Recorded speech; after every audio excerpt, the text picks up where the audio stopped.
Hey, I'm Mike Myers, and this is the Songwriting for Guitar podcast, which is geared to support songwriters and producers to gain confidence and turn pro.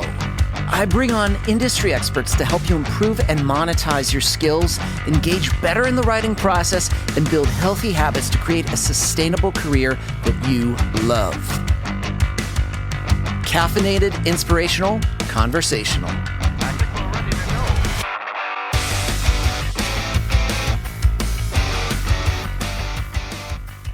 Hey friends, Mike Myers here with the Songwriting for Guitar podcast, episode number 78, Riding the Wave of Change with Geoff Duncan. Now, in this episode, I talked to New Zealand-born producer, songwriter, multi-instrumentalist Geoff Duncan. And we're going to talk about exactly that, riding that wave of change, because the one thing I took away from this conversation was he is always moving on to that next thing. He is so well versed because he's generated millions of streams. He has appeared in the Billboard charts. His music has been heard on countless networks for countless brands. And in this episode, we are going to talk about change. How do you make those transitions, different points within your life where you move on to the next thing? Because with Geoff, he's had a colorful life in terms of careers and the things that he's done. I think this is super inspiring, especially if you're someone on the verge of making a transition, thinking about making a change. If you think you want to learn that new idea in production, if you want to dive into licensing a little bit more, maybe you want to take a chance and visit that music city, see what it's like to be there and figure out maybe this is a place that I should move. This is an episode you need to listen to. So we're going to dive into it right now. Episode number 78, Riding the Wave of Change with Geoff Duncan.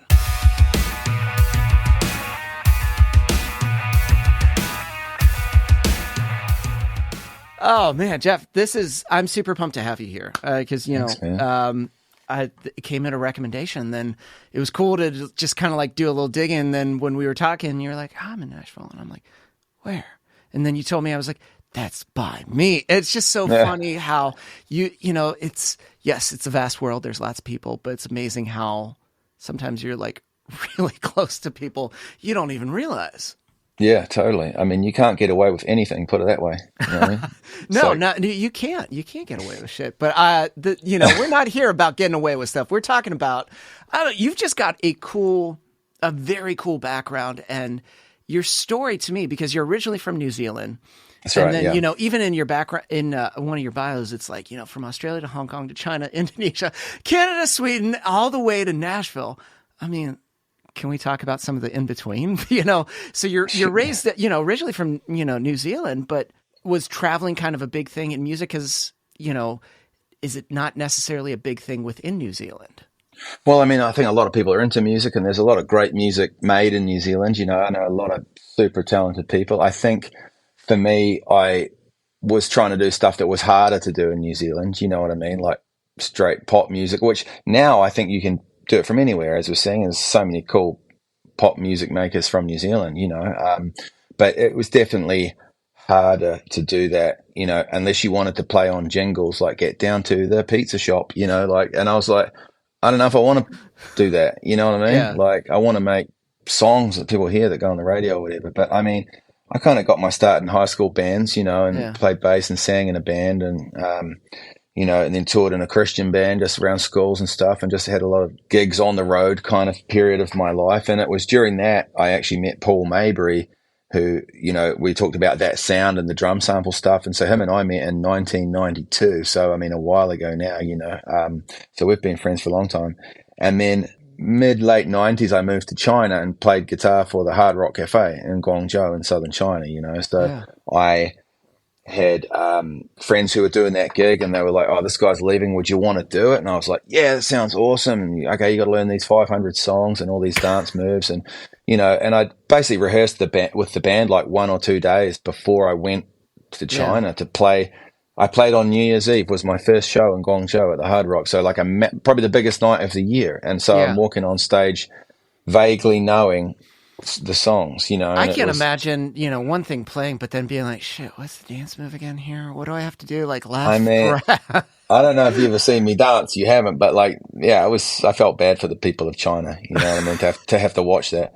But I mean, you get through it, but it's funny because I remember the day after I signed the contract to go to China, I tried to get out of it. I was like, I've got cold feet. I don't know if I want to go. And they wouldn't let me out of it. They're like, nah, I can't, I got no time to get anyone else now. So you have to do it. And it was the best thing. Like, cause I was like, oh man, that feels really big. And it's like, nah, you have to do it. So it was perfect. So I went and did it and, learned a lot and played a lot of music and got better at guitar and just a lot of rhythm playing. And you're playing everything from Al Jarreau and jazz stuff through to like literally Enter Sandman. So it's just the whole range of stuff, a lot of pop stuff. Like, and you had to learn 10 new songs a week, and half of them had to be in like Chinese or Korean or whatever for the visiting business people who would visit the hotel. So I mean that was an intense but fun season.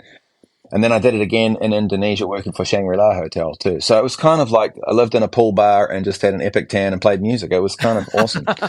And then I came back to New Zealand and it was really difficult to work commercially. And I was playing in covers bands and doing that kind of stuff. But it wasn't like, there wasn't opportunity to be like, play on a Michael Jackson record or play on, like be a session guy playing on pop records. It just wasn't a thing. So, after a while of, making music in various forms, I worked in visual effects for a while and had a visual effects company, and that was fun. And I mean, I love that stuff too. Technical and creative stuff I love. So music production and visual effects to me have a lot of similarities, and I love that stuff. And working on it was super fun. I learned a lot, and and then I turned 40, and I was like, I really want to get back into music. So that was 2011. So I moved here in 2012. Okay, so like, there's so much. So I think number one, but I just love the casual of like, I was here and then I was here.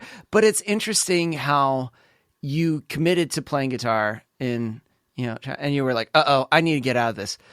But then you couldn't. But then it ended up being the best experience. But I can't imagine, for someone for a decade when I taught guitar, constantly learning new songs, teaching new songs, deconstructing new songs. It's just basically that in itself, and then trying to replicate and then play is a school in itself. There's no education like that than just that.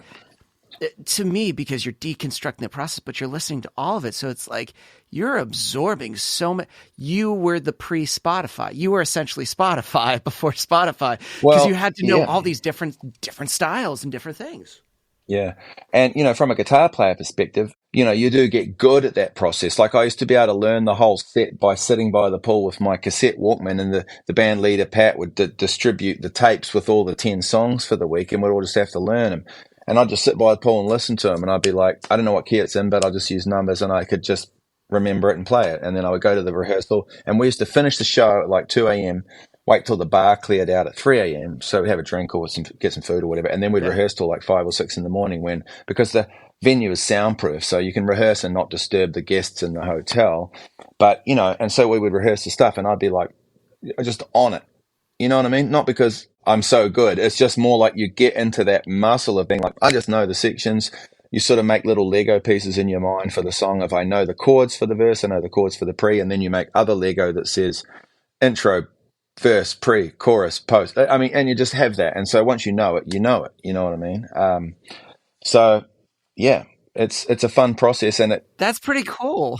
Yeah, it can be daunting, but once it's your day-to-day life, and then you're learning all these backing vocals in Chinese. I don't speak Chinese, and I mean, you were sort of learning it as you go. And I mean, it was funny. I was back in Shanghai in 2019 playing a show with a really dear friend of mine who had a song in a massive video game over there, and it was like the world champs. And so, so we went over to play that song at the opening ceremony for the world champs of this online video game, which is only played in China, right? Honor of Kings. The only place they play it is China. So it's like the World Series of baseball. It's only played in America. It's like Honor of Kings is only played in China, as far as I'm aware. And anyway, there's like 4 million people watching this thing online, you know what I mean? So, and there's 15,000 people in the stadium. We play one song, and the production, like the live production, had all this, virtual reality and augmented reality on the screen. So they were panning cameras, and there was stuff on the TV that wasn't there. It was all, incredible production value. It was crazy. So, but even going back there after all those years and hearing the language and just being able to say stuff and be like, oh, I didn't realize I remembered that. So it was kind of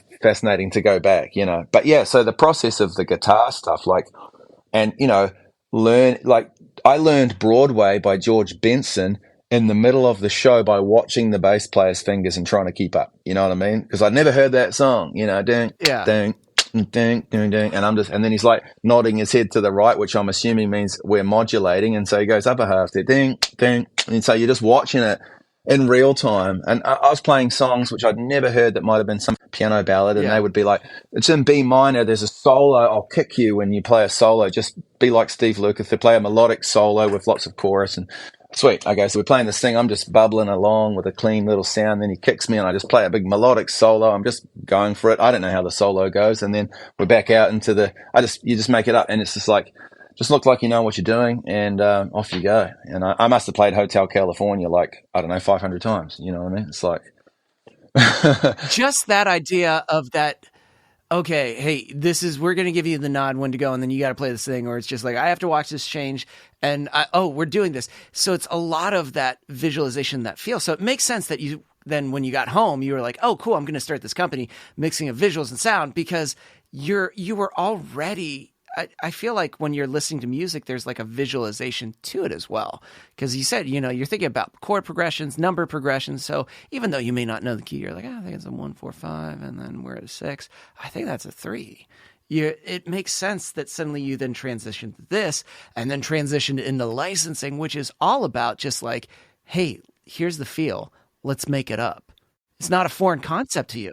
Yeah. I mean, I think you're right. There is definitely a correlation between the emotion of music and the emotion of images. And, I think once you understand one, you can sort of apply that to being like, well, what emotion is the image evoking, and how do I support that with the music that I'm trying to make? You know what I mean? Which I think is where licensing, you can really shine, is to, if you're interested in really delving into the emotion of the story, you have a palette to play with, So yeah, I mean, I really love the dark cinematic stuff. That I have a project with my 18-year-old daughter called Hovding, and it's like this dark Nordic kind of cinematic stuff, and that's like very much down that, we want to feel this real tangible spookiness or whatever, and we're making all these super dark lyrics and everything. We're just laughing our heads off because it's just so funny and stupid. But it's just, she'll be like, I got this lyric, what do you think? It's like, wind on the water, blood in the well. And it's like so dark. And I'm just like, oh my gosh. But it's so perfect. It's like, where's this coming from? You're 18. She was probably 17 or 16 when we made that song. But it's like, fun, just, as you say, correlating the emotion of the music with the emotion of the picture and all that. So yeah, I mean, I guess it all does tie together in that way. It's interesting. You said, like, I turned 40 and I realized, I really want to do this. And then you made that jump. I think there's so many people that have this preconceived notion that when you reach a certain age, that it's over. Like it stops, like, music closes its door. I'm sorry, you have to be this, below this age. And There's so many just preconceived notions. But again, It's kind of like when you were like, well, I guess shit, I'm going to go play guitar. Here, you jumped in and you made that jump to like a brand new country, and just like to start doing this. Well, there'll always be some reason to say no. There'll always be a reason you can use to talk yourself out of whatever you think you might want to do with your life, and there'll always be someone else who'll be prepared to try and talk you out of what you're doing for their own reasons, whether they're cognizant of it or not, like whether or not it's you chasing your dreams is now highlighting to them that they work in a cubicle and they're not chasing their dreams. So they're going to tell you, oh man, I don't know if that's a good idea. I'd hate to see you fall over. And it comes out of this place of concern. It may be genuine, but I think sooner or later, you have to decide that your life is going to be what you decide to make it, And I go through loops of feeling like, man, I'm out of my depth. I don't know what I'm doing. And then something happens, or I just follow my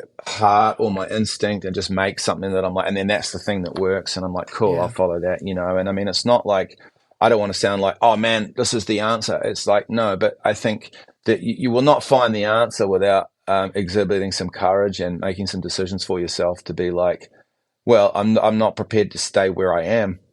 So a necessary move is for me to go somewhere where I'm not, to find what I'm looking for, you know what I'm saying? So yeah, for me, I didn't know what it would mean to be in America. I came here. I'd been working with a musician in New Zealand we'd made some albums together. He'd done really well, and we'd played massive festivals together, and we're very tight friends. Used to go surf together, and he had gotten signed to a US record label and was over here. And I'd made noises about wanting to get out of visual effects. And he said, "Why don't you come and play guitar with me on the road while you figure out where you fit?" And that was, came in 2012 and got off the road at the end of 2015.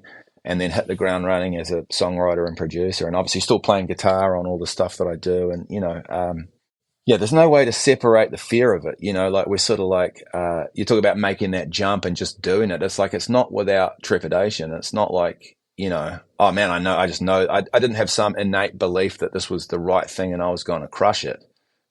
I don't think if that's what you're waiting for, you may want to reevaluate that, because you'll never do anything. Like that degree of confidence probably means you're still too far in your comfort zone to find really what you're looking for. I think you have to stretch yourself to really be like, oh man, I'm doing something now. There's very little gold to be found in your comfort zone. It's sitting in front of a TV is you're not gonna find what you're looking for. I think people need to rewind to those past couple of things that you just said. But it's true. It's funny, if you think you feel super confident, that may be a signal like you're still in the comfort zone. You're not being stretched a little bit. And yeah, when you're in a space that you know really well, you're probably not going to find anything new, because or you're really in your sweet spot and it's all coming supernatural and it's exactly where you're supposed to be. I mean, I don't know. Like, they both go hand in hand, don't they? Like the polar opposites can be both and, they can just both be right. I don't know. I don't want to discourage people who are like, no, but I'm not scared. I'm really in my sweet spot. Stuff's going amazing. Like, perfect. Do that. For me, that wasn't what it was. For me, the greatest breakthroughs for myself have come out of periods of extreme discomfort, professionally, personally, and my personal growth and my professional growth. It's like, I've had to have some grit to get through some things to get to the next thing, and I'm 51 now. So, I mean, I've had a bit of time to learn from some of this stuff. And I mean, I only said that because I knew you'd say that, but no, I mean, I look after myself, and I'm sort of motivated to live long and be happy and, try and bring the best version of myself for as long as I can to the world and my kids and, for myself. And, so I'm motivated to live long and try and live well and just be really happy and productive and excited about what I'm doing, But yeah, it's not without its challenges, for sure. And music's a tough road, however you skin it. Like, it was never going to be the easiest path, It's funny that you mentioned grit. One of my favorite books is Grit by Angela Duckworth. And she talks about like that idea of that the thing that is the biggest payoff, or the thing that has the most reward, actually doesn't come easy at the beginning. It's actually really tough. And there's a lot of points where you can just drop off, where you can just stop. But it's those that kind of stick with it, with that grit, that kind of look at the problem and the thing that they're facing. And, they feel the intimidation, but they're more intrigued on how to solve it and figure it out and like work around it, as opposed to just being like, oh, hands in the air. I just don't know, I guess there's no way to solve it. I might as well just stay where I'm at. I will never judge anyone from being like, this is really, really hard. I'm actually going to go and get a job doing something else. You know what I mean? There's absolutely no shame in making those decisions. For me, it's more like in times of sort of adversity and discomfort, I get to a place where I'm through the part where I'm really just upset and in a turmoil, and I get to a place of where I'm just genuinely curious as to whether I can actually get through this, like, can I actually make this work? Like, and then it becomes like, all right, let's go. You know what I mean? And that's been in a number of areas of my life. You know what I mean? And it's really like, if you allow yourself to become curious, and that might be, I'm trying to learn how to sweep pick these arpeggios, like, because it's really difficult. And I'm just curious, if I just keep going, will I get better? Well, the answer is yes, you will. Like, I mean, if I can sweep pick arpeggios, then anyone can, because I'm clumsy as anything. But there's guitar stuff that applies. There's music career stuff that applies. Do I have the courage to share my idea in I'm in a co-write for the first time, and I'm terrified of just getting shot down or looking stupid. Of course you are. That's the first time you've been in a co-write, but just, you're there to write a song. Write a great song. Bring all of yourself to things that you put yourself into. Don't hold back. There's this idea that, people have, I'm not going to give everything, because then if it fails, I didn't really give it all I've got, so I'll be able to shepherd myself from knowing that I actually failed. I didn't really try, so I've protected myself from failure. Well, you still failed. You failed to really bring yourself to it. And then if it didn't go where you wanted, you still failed. You're just deluding yourself in that situation. So it's like, you'll never regret bringing all of yourself to a situation, and just bringing your best. You'll never and if you do, then just you need to sit down and talk to yourself about that, because there's never a good reason to regret that, I should say. Like, there will never be a good reason to regret bringing everything of who you are into what you're doing, whether that's your guitar practice, your boring scales and metronomes, your chord practice, learning a song, writing a song, doing your dishes, making your bed when you first get up in the morning, doing your push-ups, looking after your health, like caring for your pet. Like, I mean, all of it, all of it. Just bring your best. Like, it sounds really, really easy, and sometimes it's very difficult to do that, What you're also talking to is just bringing your best and just your authentic self. And I think people are really scared to do that, because either from experience they did and someone was like, they kind of like snapped at them, made a comment, and then again, that self-consciousness, that fear, kind of like we kind of pull inside a little bit. Well, I'll give a little bit. But really, when you do the thing that you love, or that moment where you feel like you're kind of in that element, it's because that authentic self has really shined through. And even when it's scary, you're still like allowing that to happen. Oh yeah, life is scary. Stuff is scary. Like, plenty of stuff's scary, and if you were going to let that be the thing that stops you doing stuff, you'll never do anything. And then you'll have something to regret,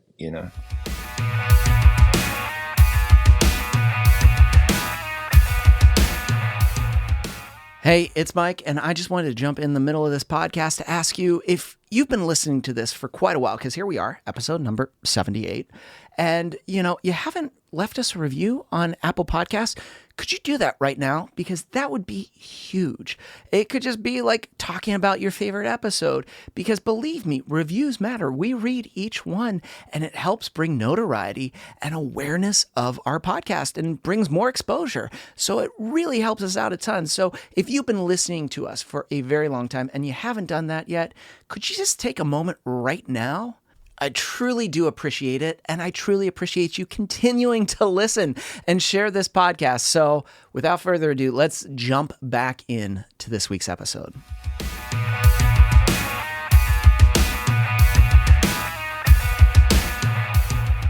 You were on tour, you came here, and then you planted roots in Nashville. I mean, how was it starting to build up what is a fantastic career? I mean, we're talking millions of streams. You've got, appeared in several Billboard charts, awards, placements, and various things that you're doing. I mean, there's that sound design, there's that production element, there's the songwriting element, and then, sampling. I mean, how has that process, how did that get started, especially when you were planning? Did it help, being in a music city? Yes, I mean, and so much of my work is remote, but I think being in a music city and meeting the people that I met, it's always the people, isn't it? It's the relationships, and I didn't, you talk about sampling. So yeah, I mean, I was helping That Sound guys with that stuff. So there was Dustin, who owned That Sound. Dustin and I had met at a songwriting camp like years before and just become friends. A couple of years before That Sound was a thing, and we just became friends, and we're hanging out as mates. And I, as I say, I know Paul since 1992, so we go way back, but we hadn't spent a whole lot of time together in Nashville since I've been here. And then they put out these drum samples, and I'm like, well, hey guys, I use Logic, and I bundled them into a sampler preset, because that's how I like to use drum samples. And I just sent them over and said, well, here you go, give these to your community if you want. This is how I like to use them. And then they were like, well, this is awesome. Do you want to help us do this? And so that kind of paved the way to me sound designing packs and helping with implementing them into presets for various platforms, and kind of building on top of what they were doing, which is essentially, here's some wave files, some one shots and some loops. And I was like, man, I love using these as presets within a sampler or whatever. So just kind of helped facilitate some of the tech stuff, and had a little team put together. And and that was a really fun season. We'd fly around. We'd have made a pack called Hangar, so we jumped on a private jet and flew to Denver and recorded drums in the hangar and had sushi and flew home. It was, epic, and just really, really good friends doing fun stuff together. So, that was a hugely rewarding thing. And I love drums. I don't know any producer, engineer, or whatever who doesn't love messing around with recording and mixing and tweaking drums, And so, yeah, I love to help people figure out what they can bring into sample library land, and I've had this conversation a lot, and we see a lot of smaller companies springing up. There's lots of guys making dope stuff that's like, well, this is art that I make, and maybe it'll be useful to someone else, and I think that's such a valid reason for looking at, making sample libraries and stuff. So I love helping people navigate some of the how and why and what around making sample libraries, you know. And I mean, that's just a piece of it. And then, you know, I mean, I write songs. I have several songwriter collaborations that continue to pump songs over to Amsterdam. Like me and my friend Jordan Grace have written a bunch of stuff for, yeah, I mean, he's an incredible artist. He knows everyone. He's friends with all of those massive DJs. So we can get songs straight to the people, not via A&Rs and all that. And, you know, the A&R guys report back and tell us what they need, but it's like, it's great. So we have this Armin van Buuren single out at the moment with our friend Vanessa called Vulnerable that he's been playing all around the world at all the festivals. And it's just been so cool making a song in this basement in Franklin and having it go out, and the biggest trance DJ in the world makes it a smash, you know. And it's like, man, this is so fun, you know. Like, I never saw myself doing that, but it's just like, I've known Jordan for years and we just started working together on stuff, and it's just kind of where it went, you know. And I think all of it is like that. So you could be like, well, you're just lucky, but it's almost like, well, everything good in life is luck. Everything bad in life is luck in a way. It's like you're not in control of like what we think we are to the extent that we think we are. You know what I mean? Do you know what I'm saying? Like, you know, oh, I got that job I wanted. Well, that was kind of lucky. Awesome. You were prepared for it and it went your way. Well, that's all I'm saying. It's like, yeah, we're prepared for it. We've done the work. We know how to make a vocal sound good. We get better at writing songs. We can play some chords that sound cool together, and then we have an opportunity. We made something cool and it wins, you know. So I think it's all luck, more or less, you know. I also see you, it's interesting how you reached out to the guys for sampling. You were like, hey, here's this thing that I'm doing, with no strings of like, oh, I'd like to do that. It was just like, hey, I want to be of service and help. Sure, yeah. Yeah, I mean, dear friends of mine, let me support what you're doing, you know? Yeah. And that's the thing, too. It's almost, you know, those relationships are so important. And it's, you know, sometimes we say like, hey, just be a good hang, be a friend, be someone that you want to spend time with, because I love, and it's the same with friends that I've had, they've brought me into things, I brought them into things, because it's like, you want to share it. You don't want to hog this thing. Yeah. And you realize the value of bringing other people, because they, again, it's just their perspective and the thing, their little zone of genius that you're like, well, with this and me, this is amazing. Yeah, we could do something cool, you know? Yeah. Or I'm just friends with them and I'm not trying to get in on their thing, and they're not really trying to get in on my thing. We're just friends. Not every friendship with someone in the music business needs to be leveraged, you know? Like, it's like just following that organic process of being like, what's serving this situation, and what's serving this song, or what's serving this friendship, relationship, or whatever, you know. And some of the best things all of the best things in my life have just come about through, you know, a relationship or a friend, and then you end up in a situation that leads to something because you've just got people in your life who are special to you, you know. And I mean, I think that's the best way for these things to happen. And nothing feels contrived, nothing feels like you're playing to an agenda. It's just like, of course, cool stuff happens. I just have cool people in my life and we're all just doing cool stuff, you know, like just be around people who you love, like, you know, which sounds so obvious, but it's really important, you know. Some people don't. And I remember getting one, I had like a mentoring session once with someone way back in the day. And I was like, he was like, well, even if you write a song with someone and you don't necessarily like them, if it's a good song, keep on writing. And I was like, really? I was like, I feel like I wouldn't want to write with them. Like, why would I want to do that to myself? And to me, it's like what you're describing too is like, especially some of those things that are built on friendships, you're not, you know, seeking like, it has to be this. My agenda is like, we're going to write a song and eventually you're going to pull me into this thing. It's like, or we could just be friends and it may not happen till years later and that's fine. Or it may not happen. I just like you and I like what you're about. And that sort of energy, whatever you choose to call it, vibe that you put out is what makes people go like, that'd be great. It'd be great to work with them. I think I need to pull him in on this, as opposed to like, man, every time I'm with him, I feel like, God, it's like a shakedown. He's kind of like, hey, give me this thing.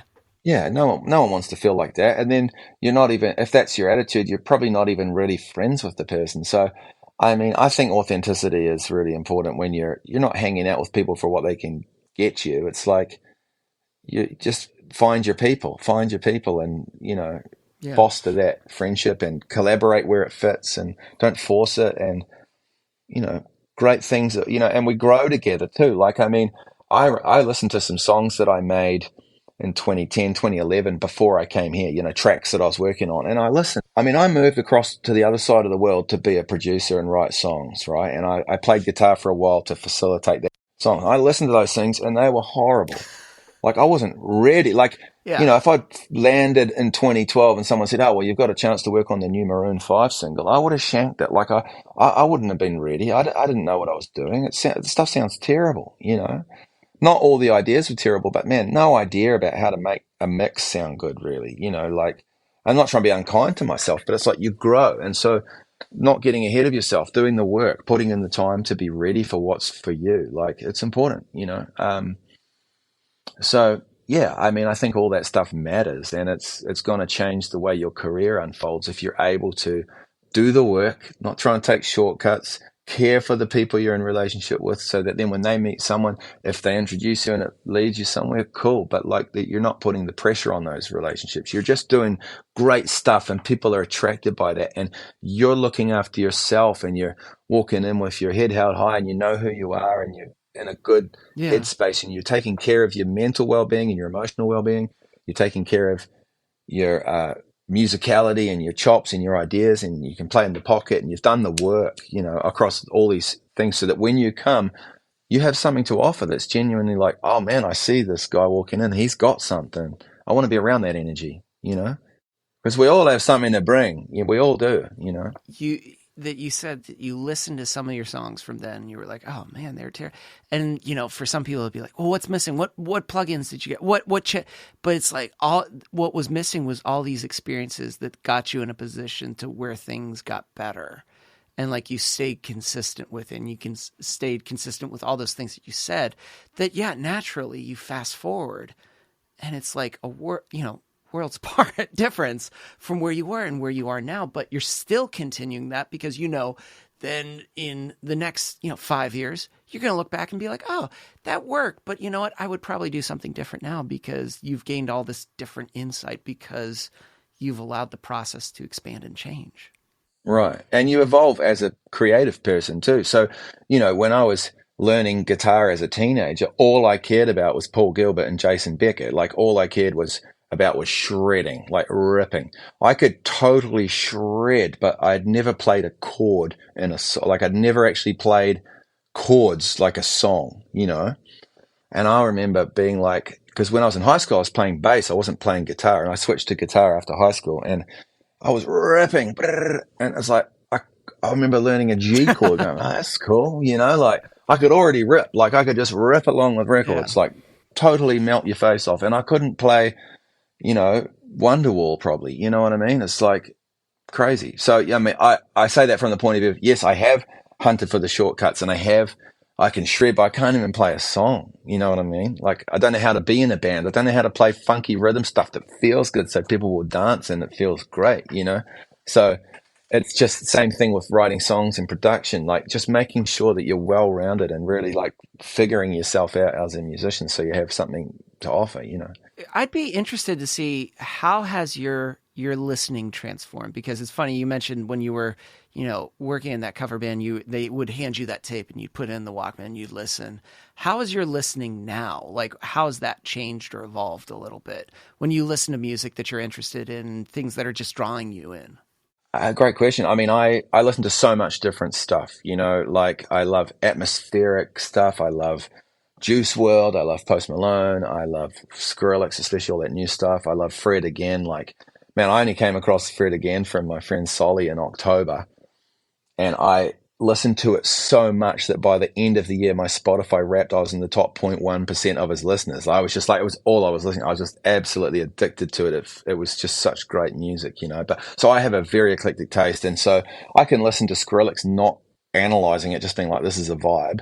Or I can listen and be like, oh, that pitched up hand drum is so sick. Or I mean, you can be analytical, or you can just kind of be chill and be like, I'm just enjoying it, And I probably am constantly phasing between analyzing it and just being in it and enjoying it, And some stuff I don't really analyze. I'm just like, this is a vibe. I'm not trying to understand it. I just want to experience it as a music fan. Yeah. And then maybe once I've just had that experience a few times, I'll be like, what's making it have that impression on me, try and analyze it a little more or whatever. But I'm certainly not just being like, oh, that's the 4 chord. I mean, you know what I mean? I can still listen as if ignorant you know, like, and I don't mean that in a bad way, but just oblivious is probably better. Like I can listen in a way where I'm oblivious to what's going on technically or musically and just enjoy the emotion and feeling of the song, you know, like Vancouver Sleep Clinic or something like that. It's like, I don't have to transcribe it in my head or whatever. I just, you know, there's a couple of songs I just love, you know, and it's like, man, you can flip the switch essentially and yeah, just go in between those things, yeah. which is awesome because Otherwise I would lose the enjoyment of the music, I think. If I was only ever analyzing it, I would miss the point of having music in my life where it's such a healing, inspiring, just an aspiring element of my life that I don't want to lose that, you know? because if you lose that, it's like I feel like then are you going to create things that are authentic? Yeah, I was going to say, if I lose that, I'll probably change careers, you know? Because I would lose the excitement for it if it was just all purely analytical. Because I mean, and when I'm making my songs, I don't just want to think technically. I go by feel so much when I'm making a song. I'm like, oh, we should go to the. I mean, I know the math, I know I know the modes, I know the chord math, I know the stuff, and I can explain and justify whatever. But when I'm making a song and I'm sitting here and the artist is vibing and we're just going for it, I'm not thinking about that. I'm just literally responding, and my hands just go where they go, and I'm like. And I don't overthink everything. I'm ready for an idea to settle and become the idea and become the song. The worst session for me is if I'm making a chord progression and I've got 4 chords and then someone's like, I wonder if that second chord should, I mean, it's just like, man, can we just let something settle? You know, let's just let something settle. This will be fine. You know, I think it's really important not to overthink everything. I think it's really important to go by feel and let ideas settle and coalesce and then build on that so that you have a structure becoming tangible, you know, like if you never let anything settle, if nothing's ever, that's not it. That's not it. Oh, let's go for lunch, man. Nothing will ever be it. Like, you know, if that's not it, then what does it need to be? What are you hoping it would be? Like people just get so in their head and it's just like, let it settle. Let something happen for a second before you decide it's not right, you know? And I've done that too. I've done it too. So I'm not saying that from a high horse. I'm just like, it's really important to learn how to just let ideas settle and coalesce and become something, you know? The one thing that you say, and I feel like I say this a lot, and I know I get questions where people are like, what does that mean?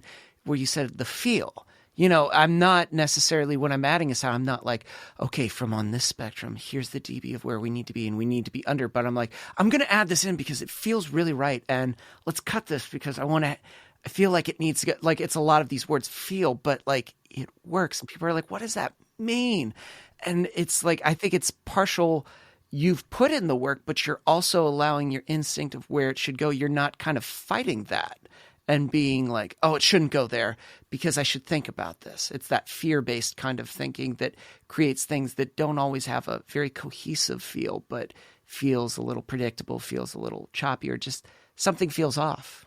I'm saying feel. Yeah. No, I mean, and I think it's entirely subjective. Yeah. Like what I think feels awesome, someone else might be like, oh, that rubs me the wrong way. And I've definitely had things where people have wanted a certain note and I'm like, oh, that just makes me physically uncomfortable because it's just the 6th note against the 1 chord, you know, or something that feels like a very weak harmonic position to take. And I'm just like, oh, that's uncomfortable to me, you know, and sometimes they're right. It should be that. But like, you know, I think it's entirely subjective and you have to just kind of decide what you like and have the confidence to be like, that feels good to me. Cool. I'm going to do that. And then you don't have to question it again necessarily unless you're like down the track. It's like, can I beat that? Cool. I mean, the can I beat it question is entirely valid and should be asked whenever appropriate. But I think sometimes things settle and it's like, I could change it. I could make it different. Would it be better? Arguably, no. It's just going to be different. And you can make it different all day forever and never finish a song in your career. And we've all been there and been around those people and been those people. I say that without judgment. It's sometimes finishing is the hardest piece, you know. So, you know, when you say going by feel, it's just like, what do I think will feel cool? Having the confidence to be like, I think that's cool. Or I don't have a good reason not to trust myself. Yeah. Maybe. Like, I can't think of a reason why I wouldn't just trust that what I think is cool. And no one else has to agree with me, but I think that's cool, so I'm just going to do it, you know? But again, it's that, maybe it's also too a bit of putting in that work and kind of that confidence in you, in yourself, and your tastes and your abilities that you can get to that point. And I think, yeah, we've all been there where it's the overthinking, maybe I should move the score. really, if you get rid of that chord, is it going to make a world of difference? Is it really going to make us go like, oh, maybe it might. But most likely, we're just going to be like, okay, you change the chord. Yeah. And I think the biggest question around that is, okay, well, what are you going to sing over it that's going to make it such a different experience for the listener? Because I could come up with these chords, and until someone's singing something over it, it's arbitrary, because it's going to be the melody that will help. It's the relationship between the chord and the melody that's going to be pivotal. Like, so I'm trying to set up chords that imply a certain melody and feel like, so when you hear the melody, it's like that all feels cohesive and belongs, and if someone's trying to find a melody that's not working, we have to change the melody. If the melody in isolation is cool, then we will change the chord so that it's supporting it better. You know what I mean? So I'm not saying it's always right, but until someone starts a melody, the chords are kind of arbitrary, and if you're not modulating keys, then it could be a 2 chord or a 4 chord or a 6 chord, and the melody would probably work great over all of them. And you get to decide, like, what's the implication of that? Like, what does it mean emotionally if I hit the 6 chord instead of the 2 chord? Like, explore that. Well, what do you think it means? I know what it means to me. I know what happens if I land on the 4 or the 6 or the 2, even though the same melody can work on all those chords. I know what it feels like, the kind of strength or sort of suppleness or sadness or whatever. Like, what you can imply, but everyone who's writing songs need to figure out, against this melody note, what chord implies what. What does that make me feel? What's the implication? And then you make those decisions for yourself. We may agree on some of what those things mean. We may disagree on what some of those things mean. Fine. Perfect, right? I mean, it's just about what you think is cool. If it's your song, if you're making a song, do what you think is cool. I love that idea, because people are wondering, is there an only right way, or is this the right way? And it's like, there's multiple ways of looking, as you said, because, music can be subjective. How I feel and what I think is great may not necessarily be to your taste. What I may think is great and what they want for the brief may contradict, like, it may be different, and they're asking for something. Yeah. And I have to do, well, this isn't a me thing. This is a service thing right now. So you know what? Cool. I'm going to do it, Yeah, those contexts are important, aren't they? Like, if you've got a brief, then it's like, yes, you want to bring yourself to it, but follow the brief, like, if you want to get if you want to land the placement, then follow the brief, But I think if there was going to be a right way, it's probably do what you love. Do something you love. Like, I remember working on songs and kind of second guessing things, and then trying to make it so that it would land, and making stuff that's real on the nose. And then the 2 things can happen. One, you make a song that doesn't land because it's so on the nose, and then you're like, that was a waste of time, and I hate the song anyway. The worst thing is that it does land and blows the hell up, and now you're constantly reminded of this thing you made that you hate that worked.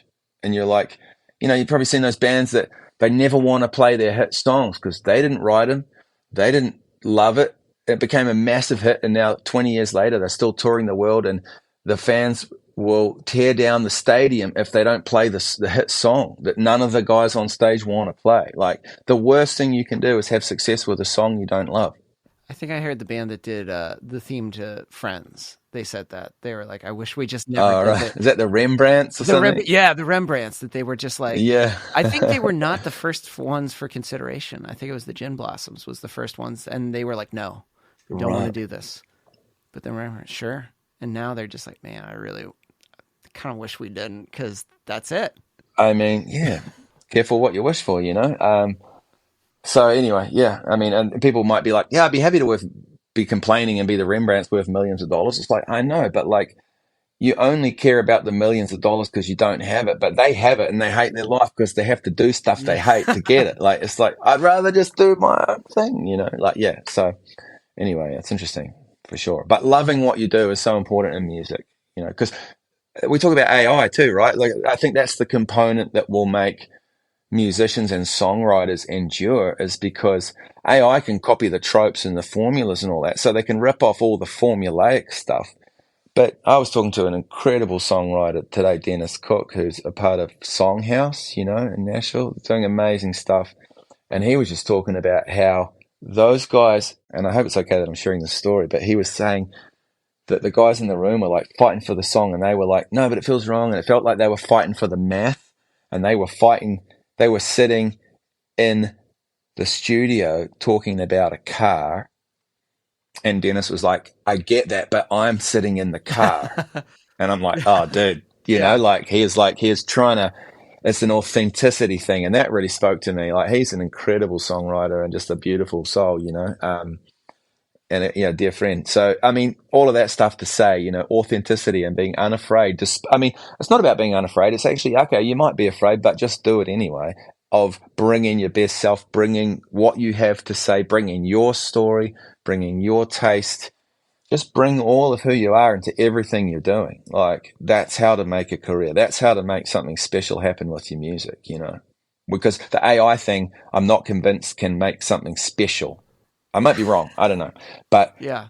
I do know that people who put themselves into their art, into their life, into their relationships, into their story are far more rewarding to be around and, far more inspiring to talk to. And their songs are probably arguably better. And I think they genuinely seem probably more content with what they're doing because they're not leaving anything, off the table. They're just giving it what they've got. They're not holding back, Yeah, I agree. AI, I think it's a form, but it can't give that the human authenticity and kind of like that human story and that relatability that we love about creation, or the weird out of the box things. Like, maybe it checks the boxes, like the mix is great and this is all the key hit words, but it's just like, then there are things that sometimes we're just like, we do randomly. Like, I'm a huge fan of Doctor Who, and anytime he encounters like the Cybermen, they go, that is illogical. Yes. Why would you? Because it's the human thing. It's just like, and he's like,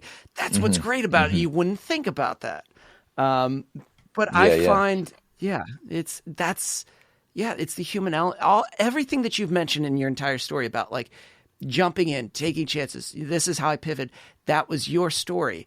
There's not a robot that can do exactly that. This is how you create a life like this in music, because it's not a linear journey. It's it's twists and turns all over the place. Yeah. I mean, I also relate to that mid-journey stuff, right? I think someone said, and I think it's true, it's like people aren't taking pictures that mid-journey, which if you don't know what that is, that's that AI picture generator for the people listening. But it's like, and I use that stuff to make little cover images for singles or whatever. It's dope. You plug stuff in, it can make all kinds of rad stuff. I love it. I can Photoshop it afterwards and blend it and put some title on it. It feels like a vibe. It's cool. But no one's taking that and putting it in a gallery and selling it for 30 grand. It's a different thing. So it serves a purpose, right? And for me, as someone who sometimes needs graphics for singles, and I mean, I have some background in graphics and stuff, so I can cook stuff up, but it's fun plugging in a prompt into Midjourney, have it cook up a picture and be like, that's a vibe, I can use that, But, and I think there's an element of that with AI for songs. There'll be a thing where it's like, you might get some starting lines or something. It's like, that could just get the ball rolling. Cool. But like I say, with the Midjourney, no one's hanging that art up for 25 grand. And I don't think that the AI song is going to be like a Eleanor Rigby.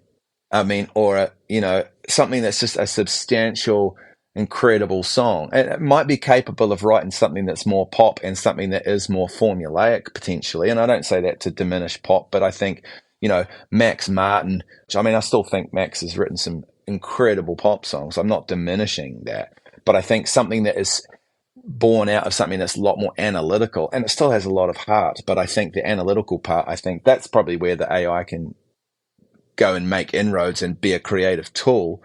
But I think it's a fascinating conversation around that application of that stuff. But I think real stories by real humans with real pain and real struggles coming out in a song is never not going to be special. I guess time will tell. I guess time will tell, but yeah. I mean, maybe 30 years, there's going to be one in the Louvre. We'll go to France. It's like, there's the AI. Yeah. But dude, if somebody's listening to this and they're like, I love this and I need to take the first step, what would you say is the first thing to do and kind of that next step of whatever they want to do, whether it's booking that co-write, whether it is traveling or, like buckling down and opening up that, their DAW for the first time and like, I'm going to start recording my own stuff? There's something unique in all of us that I think the world would be better for hearing. The world would be a better place. There's something inside of you that you've yet to share that the world would be better if you shared it. I mean, I believe that. I think that each of us have something to contribute that only we can contribute.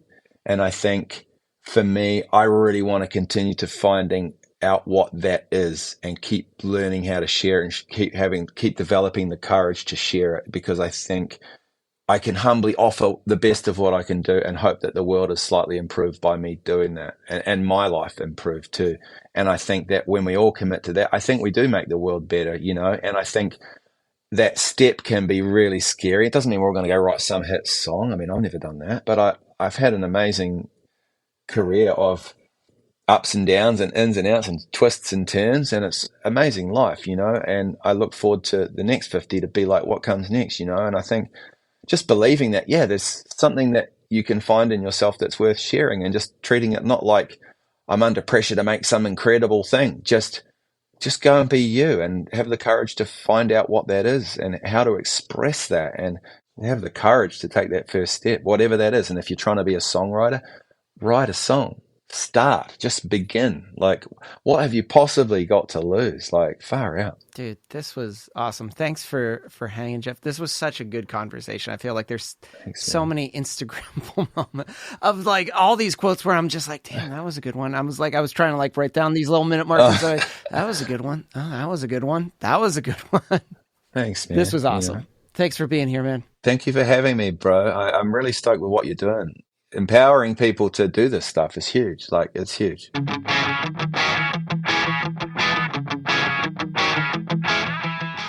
And that does it for this week's episode. It was edited and produced by Chris Fafalius. I'm Mike Myers. Thanks for listening.